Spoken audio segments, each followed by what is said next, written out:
കവിതയുടെ ആശയമാണ് പഠിക്കാൻ പോകുന്നത്. കവിതാക്ക ആശയ അല്ലെങ്കിൽ ടിപ്പണി. അപ്പോൾ എങ്ങനെ കവിതയുടെ ആശയം എഴുതാം?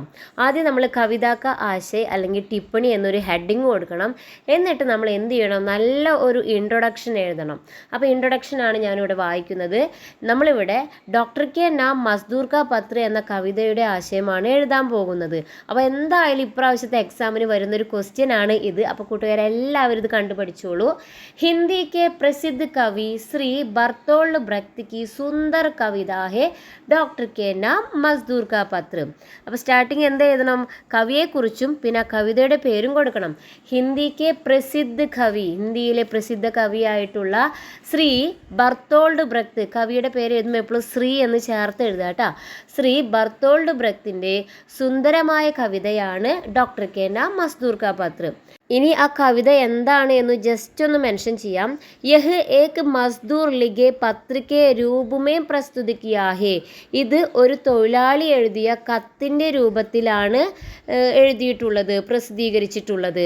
അപ്പോൾ ഇതാണ് മക്കളെ ഇൻട്രൊഡക്ഷൻ. നമ്മൾ എപ്പോഴും ടിപ്പണി എഴുതുമ്പോൾ ഒരു ഇൻട്രൊഡക്ഷൻ കൊടുക്കണം, നിർബന്ധമാണ്. അപ്പോൾ ഒന്നാമത്തെ പാരഗ്രാഫിൽ എന്ത് എഴുതണം? ഇൻട്രൊഡക്ഷൻ. ഇനി നമുക്ക് സെക്കൻഡ് പാരഗ്രാഫ് നോക്കാം. കവിത മേ മസ്ദൂർ അപ്പനി ബീമാരി കെ കാരണം ഡോക്ടർ സെ ബത്താത്ത ഹേ. ഈ കവിതയിൽ തൊഴിലാളി തൻ്റെ രോഗത്തിൻ്റെ കാരണം ഡോക്ടറോട് പറയുന്നു. മസ്ദൂർ കെ അനുസാർ അപ്പനി ബീമാരി കാ കാരൺ വേ ജാൻതാ ഹേ. തൊഴിലാളി പറയുന്നത് തങ്ങളുടെ രോഗത്തിൻ്റെ കാരണം അവർക്ക് അറിയാമെന്നാണ്. വഹ് ഏക് ചോട്ടാ സാ ശബ്ദ ഹേ. അത് ഒരു ചെറിയ വാക്കാണ്. വഹ് ഹേ ഗരീബി. അതാണ് ഗരീബി, അതായത് ദാരിദ്ര്യം.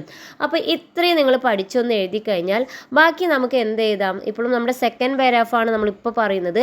സെക്കൻഡ് പാരാഗ്രാഫിൽ കവിതയുടെ ഇമ്പോർട്ടൻ്റ് ആയിട്ടുള്ള കുറച്ച് കാര്യങ്ങൾ എഴുതിയിട്ട് ബാക്കി നിങ്ങൾക്ക് ആ നമ്മുടെ വരികൾ യൂസ് ചെയ്തിട്ട് എഴുതാൻ പറ്റും. നമുക്ക് എന്തായാലും കവിതയുടെ വരികൾ ക്വസ്റ്റ്യൻ പേപ്പറിൽ തന്നിരിക്കും.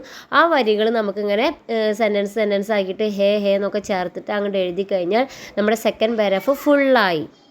ഇനി വീണ്ടും ഒരു പാരാഗ്രാഫ് തിരിക്കണം. നമ്മുടെ ലാസ്റ്റ് പാരാഗ്രാഫ് കൺക്ലൂഷനാണ്. അതായത് ഈ കവിതയിൽ നിന്ന് നിങ്ങൾക്ക് എന്തു മനസ്സിലായി, നിങ്ങളുടെ അഭിപ്രായം എന്താണ് എന്നാണ്.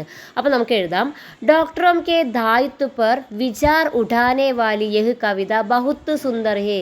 ഡോക്ടർമാരുടെ ഉത്തരവാദിത്തത്തെക്കുറിച്ച് ശബ്ദമുയർത്തുന്ന ഈ കവിത വളരെ സുന്ദരമാണ്. ദായിത്വം എന്ന് പറഞ്ഞാൽ റെസ്പോൺസിബിലിറ്റി. ബഹുത്ത് അധികം പ്രാസംഗിക് ഹേ. അതേപോലെ വളരെയധികം പ്രാസംഗികമാണ്. പ്രാസംഗിക എന്ന വാക്ക് പഠിച്ചു വെക്കുക കേട്ടോ. ഏതൊരു ടിപ്പണിക്ക് നമുക്ക് ഈ വാക്ക് യൂസ് ചെയ്യാം. പ്രാസംഗിക എന്ന് പറഞ്ഞാൽ വളരെയധികം റിലവൻറ്റഡ് ആണ്, ഇന്നത്തെ കാലവുമായിട്ട് അനുയോജ്യമാണ്. ബഹുത്ത് അധികം പ്രാസംഗിക് ഹേ. പിന്നെ സരൾ ഭാഷ ഹേ, നല്ല സിമ്പിൾ ഭാഷയിലാണ് എഴുതിയിട്ടുള്ളത്.